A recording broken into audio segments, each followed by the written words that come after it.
Hello everyone, তোমরা সবাই কেমন আছো? আশা করছি তোমরা সবাই ভালো আছো, আমিও খুব ভালো আছি। Welcome to Mistumita lifestyle. তোমরা এখানে দেখতেই পাচ্ছ আমার বোন হাই করেছে, তারপর এখানে আমার ঘন্টু একটু ছবি তোলার জন্য দাঁড় করিয়েছিলাম।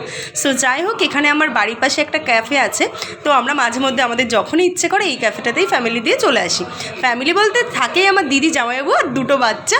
আর আজকে অবশ্য মনে হয় দুজনে আসেনি, একজনকে নিয়ে এসেছিলাম, কারণ ছোটোটাও দিদুনের সাথে একটু বেরিয়েছিল, তো তাই জন্য আমরা চলে এসেছিলাম। আর এখানে তুমি ক্যাফেটার নাম দেখতেই পাচ্ছ, বনবিতান। আর এখানে সব কিছুই পাওয়া যায়।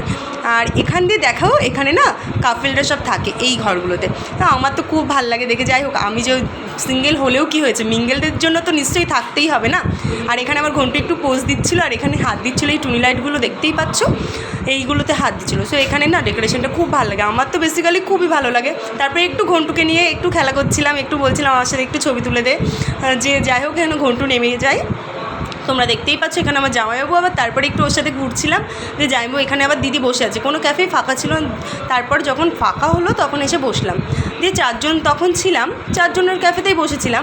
দিয়ে কিছুক্ষণ পর আবার এসে না আমার দিদি আর জামাইবাবু এসেছিলো, আর মানে ওরা কাজে গেছিলো, আর দিদি বাড়িতেই ছিল, একটু লেট হয়েছিল ওর আসতে। সো যাই হোক, এখানে দেখতে পাচ্ছ, এখানে আমার বোন হাই করছে, জামাইবাবু হাই করছে। আর তখনও আমাদের কিছু নেওয়া হয়েছিল না, কারণ ওদের জন্য অপেক্ষা করছিলাম। অপেক্ষা করতে করতে না আমার ঘন্টু একটু দুষ্টুমি করতে শুরু করে দিয়েছিল, তখন বাইরে নিয়ে গেছে আমার বোন। কিছু করার ছিল না, ও কিছুতেই বসছিল না। আর এখানে দেখতেই পাচ্ছ সব কিছুর মেনু কার্ডটা দেওয়া আছে, সব কিছু দেখাচ্ছিলাম, তোমরাও দেখো। আর এখানে আমার বোনের সাথে একটু খেলছিল, কারণ ঘন্টু কিছুতেই থাকছিল না, খুব দুষ্টুমি করছিল, বাইরে চলে যাচ্ছিলো। আর ওখানে না আমার দিদি জামাইবাবু খুবই ব্যস্ত, শুধু মেনু কার্ডটা দেখছে, কী কিনবো কী করব। ওরা এখনও যেহেতু আসেনি, ওদেরকে দিয়ে কী করবে। আমার বোন ওখানে খুবই বকছিল ওকে।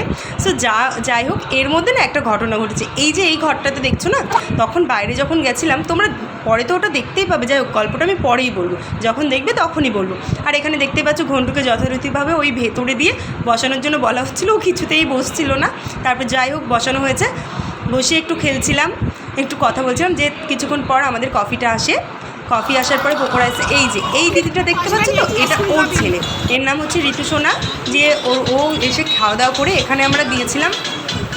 এখানে আমার বোনও খাচ্ছিলো, চাউমিন খাচ্ছিলো, আর মোগলাই নেওয়া হয়েছিলো, আরও মোমো টোমো নেওয়া হয়েছিলো। অত না দেখানো হয়নি। এই যে যার কথা বলছিলাম, যে অনেকটা লেটে এসেছিলো, এই জামাইবাবুটা এসেছিলো অনেকটা লেটে। আমাদের তখন প্রায় খাওয়া কমপ্লিট, ওরা তখন খাওয়া শুরু করেছে। দিয়ে মনীষা তখন, আমার বোন আর কি কোকোকলাটা কিনে খাচ্ছিলো, যে কী বা করবো, আমাদের তো খাওয়া হয়ে গেছে। যে যাই হোক, এখানে লাস্টে ওনারও খাওয়া হচ্ছিলো, তার মধ্যে বলছে দাও একটু কোকোকলাটা খেয়ে নিই। হ্যাঁ খেয়ে নাও। দিয়ে যাই হোক, ওর ছেলেটা খুব ডিস্টার্ব করছিলো ওখান দিয়ে ফোনে দেখছিলো। এখানে আমার দিদিও কোকোকলা খাচ্ছে, আর এখানে ও ওর ছেলের সাথে একটু টাইম পাস করছিলো। সো দেখতে পাচ্ছ, ও বাবা এখানে একটু হামি খাচ্ছিলো, কিউট না কত, ওর মুখটা না সত্যি কিউট, ও ভীষণ ভালো কথা বলতে পারে। আমার ঘন্টুর থেকে বড় হতে পারে, কিন্তু ওর কথাটা না আগে স্পষ্ট হয়েছে, কিছু কিছু বাচ্চার হয় না আগে স্পষ্ট। সো যাই হোক, আজকের ভিডিওটা ভালো লাগে, এখানেই শেষ, টাটা বাই।